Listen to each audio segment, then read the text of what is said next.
Paulo, tinawag na asawa si Kimi. Fanny, nagbunyi. Totohanan na nga ba ito? I'm overheated, can hardly sleep at night, doing crazy dreaming. You're the reason why. Hiding by the baby. Sa tinagal-tagal ni Paulo Avellino sa industriya, ngayon lang daw niya naranasang maging part ng love team, kaya naman amaze na amaze din siya sa success ng tandem nila ni Kim Chiu. Iba pa rin pag pinagtatambal, say ni Paulo sa Luis Listens vlog ni Luis Manzano. Parang pag pinagtatambal yung dalawang artista na may chemistry, of course, the fans keep rooting for them to be together in real life.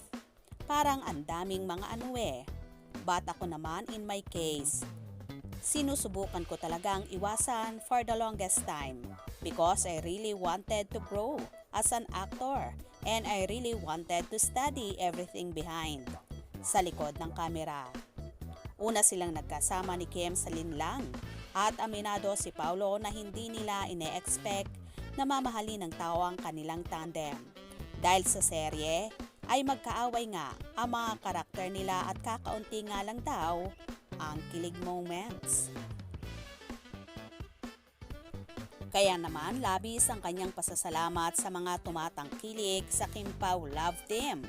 I am very appreciate, Anya, for them to keep on posting, keep on editing stuff, to keep on tweeting.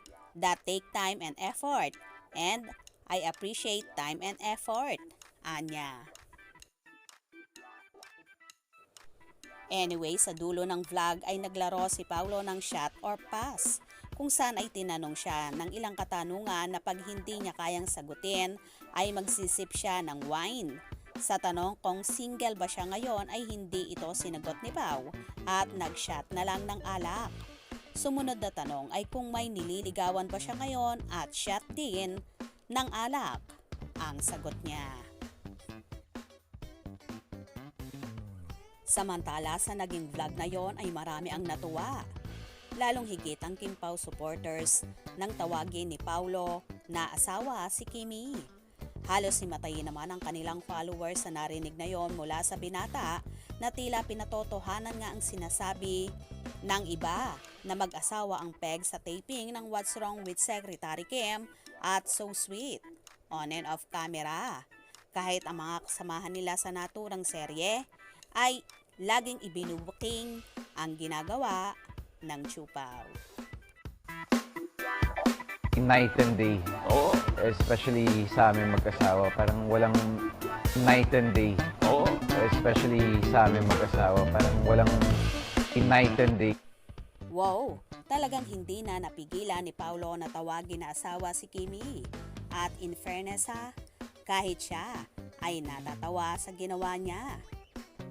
Posible nga bang mauwi sa totohanan ang asawa na tawag ni Paulo kay Chinita Princess?